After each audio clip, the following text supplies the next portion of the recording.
یک حدیث ابن ماجه رحمه الله نقل کرده، صحیح لغیره است. او حدیث میخوانم، محض یک ترجمهش میکنم، اصل سری مطالبش باز آدم گپ بزنه. عبدالله ابن عمر رضی الله عنهما نقل میکنه، اقبل علینا رسول الله صلی الله علیه و سلم، پیغمبر صلی الله علیه و سلم سر ما آمد. فقال، ما را گفت، ما نشسته بودیم، یا معشر المهاجرین، ای جماعت و طایفه مهاجرین، خمس خصال اذا ابتلیتم، 5 خصلت است وقتی که شما مبتلا کرده شدید به 5 خصلت، و اعوذ بالله، ما پناه به الله میبرم، ان تدرکوهن، که شما دریابی این 5 خصلت، یعنی الله متعال این خصلت ها را از شما دور داشته باشه و شما به این خصلت ها دوچار نشوی. خب اگر دوچار شدی گپ بسیار خراب میشه. اول، لم تظهر الفاحشه فی قوم، بی حیایی در قوم آشکارا نشده قط و هیچگاه، حتی یعلنوا بها، تا ای که خب اعلان سرش میکنه، یعنی فاحشه را خب آشکارا میکنه. رسول الله صلی الله علیه و سلم جزاهای مرتب سری 5 خصلت پسان بر ما بیان میکنه در حدیث. اول خصلتی خصلت است در یک قوم فاحشه آشکارا نمیشه و یا سرش اعلان نمیکنه مگر الا فشا فیه الطاعون، مگر فاش میشه، پراگنده میشه، زیاد میشه در بین ازو طاعون. مرگا طاعون امو مرضی است که مردم خیلی زیاد میموره، وجهش معلوم نمیباشه و مردن شروع میشه. والاوجاع التي لم تکن، او دردای در این قوم پیدا میشه که نبود مزد فی اسلافهم، در پیشینای خود ایطوری دردار مرضا را ندیده بودن. الذین مزوا، امو اسلافشان که پیش تیر شدن. امروز ببینی فحاشی و عیاشی در کدام سرحد رسیده. تو مسلمان خود با غیرت میگیری، تو را به الله قسم دختری در پهنتون میره، با کدام لباس میره و با کدام شکل میره. یک مرتبه ناگهانی بیرون استاد شو در سر کوچه، دخترت که برآمد امونجا قرار استاد کشه و بعد از بی که دخترت چی کرده، چه قسم لباس انداخته و چه قسم خدا جور کرده.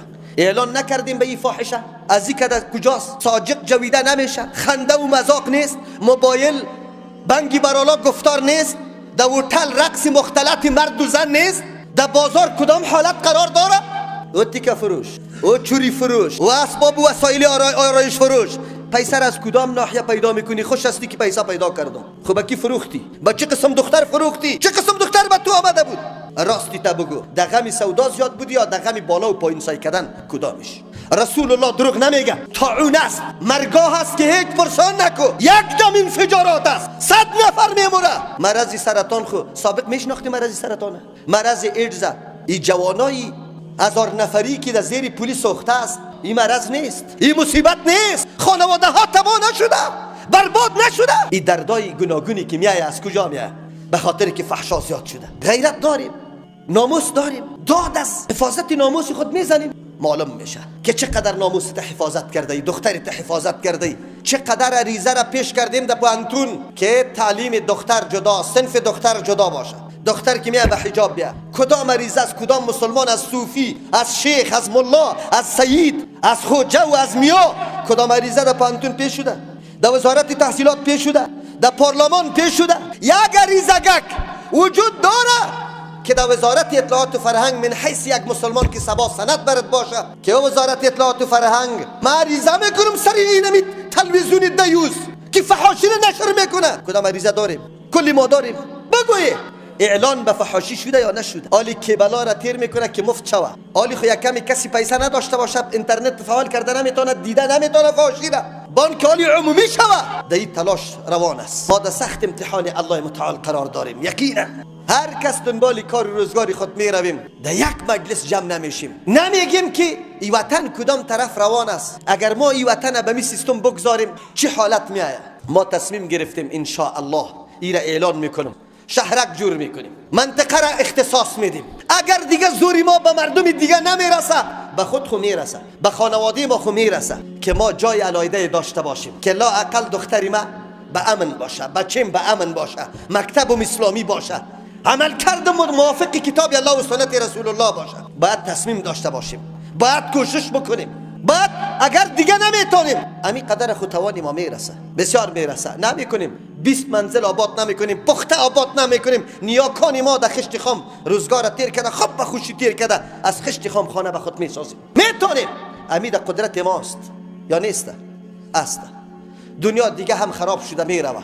یقینا او روزگاری میاد که پیغمبر علیه السلام میاد فتنه آنقدر زیاد میشه، بهترین شخص کسی میباشه که ریشه درخت چک میزنه، قطع یک رمگک مال خود از مردم جدا میکنه و اونجا آزان میگه و بندگی الله متعال میکنه، فرار به دین خود میکنه. همونطور وقت آمده یقین به الله بکو آمده، آنقدر آلودگی آمده که هیچ گفته نمیشه. ولی تا کی؟ الله متعال توفیق نصیب بکنه.